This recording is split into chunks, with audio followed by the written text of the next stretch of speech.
গেমটা কি তোমাদের বলে দিই, ওই আলুটা এখানে ফেলতে হবে এই ঝুড়ির মধ্যে। চলো দেখি কে কটা আলু ফেলতে পারে। বাবান চলো। এই হলো না, আবার ফেলো।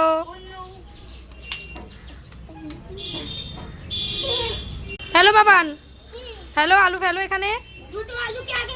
এই হলো না, আবার করো। এই হলো না, আবার করো।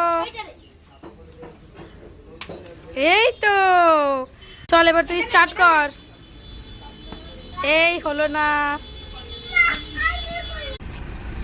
আবার বাবান চলে এসছে ওর জায়গায়, ওদেরকে খেলতে দিচ্ছে না। তাড়াতাড়ি ফেলো ফেলো ফেলো। হলো না, বাবানে ওদের সাথে ঝগড়া করছে ফেলবে বলে। ফেলো।